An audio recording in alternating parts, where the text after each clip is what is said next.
बाबासाहेब आंबेडकरांचा विजय असो। परभणी येथील समाजकंटकांनी केलेल्या कृत्याचा निषेध असो। परभणी येथील समाजकंटकांनी केलेल्या कृत्याचा निषेध असो। विजय असो। डॉक्टर बाबासाहेब आंबेडकरांचा विजय असो। परभणी येथील झालेल्या घटनेचा निषेध असो। परभणी येथील झालेल्या घटनेचा निषेध असो।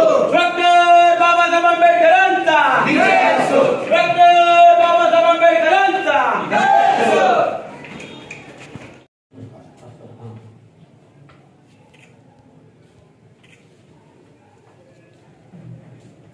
काल परभणी येथे डॉक्टर महामानव डॉक्टर बाबासाहेब आंबेडकर यांच्या पुतळ्याच्या समोर संविधान शिल्पाची जी प्रत तयार केली होती शासनानं, त्या प्रतीचं काही समाजकंटकांनी, काय नीच प्रवृत्तीच्या लोकांनी, जातीवादी लोकांनी त्या प्रतीची तोडफोड करून तिथं विध्वंस माजवलेला आहे।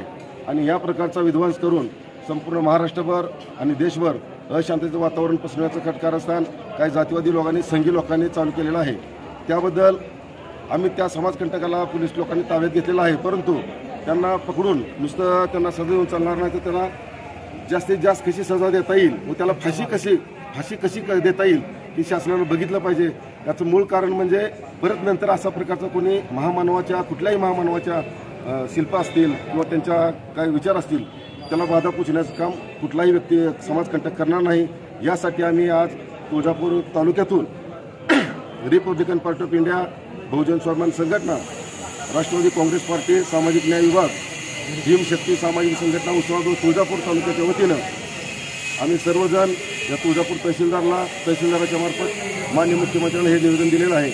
आमची एकच सरकारला कळकळीची नम्रतेची विनंती राहील की त्या सदैव आरोपीस जास्तीत जास्त प्रमाणे फाशीपर्यंतची सजा, जन्मठेपेची सजा कशी होईल ही बघावं आणि त्याच्यासाठी ती तरतूद करावी। अन्यथा संपूर्ण भीम सैनिक व बहुजन समाज पूर्ण महाराष्ट्रभर रस्त्यावर उतरल्याशिवाय राहणार नाही व झालेल्या नुकसानीस सबंध महाराष्ट्रामध्ये प्रशासन जबाबदार राहील ही मी ह्या सरकारनं नोंद घ्यावी। जय भीम।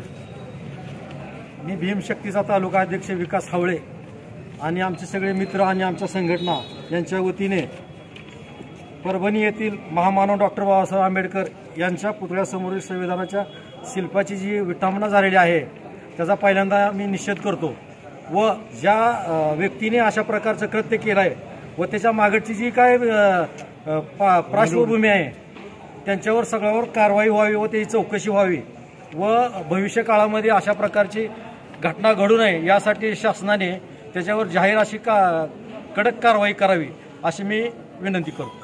राष्ट्रवादी काँग्रेस पार्टी सामाजिक न्याय तालुका अध्यक्ष परभणी येथे जे डॉक्टर बाबासाहेब आंबेडकरांच्या पुतळ्यासमोरील संविधानाची कोण शिल्प होती, ती कोण शिल्प एका विकृत माणसाने त्याच्या पाठीमागं काय हेतू होता काय माहीत नाही, तो हेतू पोलिसांनी हुडकून काढावा व त्या माणसाला पकडला असेल तर कठोरात कठोर कारवाई द्यावी।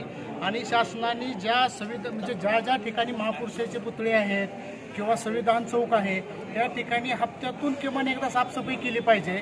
आणि तिथं त्यांनी जी नगरपालिका असेल, महानगरपालिका असेल, पोलीस स्टेशनमधले जे काही कर्मचारी असतील तिथं किमान कॉन्स्टेबल म्हणून तर एक तैनात ठेवला पाहिजे त्यांनी, जेणेकरून अशा घटना वारंवार घडणार नाहीत। जर अशा घटना सतत घडत असतील तर आम्हाला रस्त्यावर उतरल्याशिवाय पर्याय नाही, त्याची शासनाने दखल घ्यावी आणि त्याला कठोर कारवाई द्यावी। जय भीम।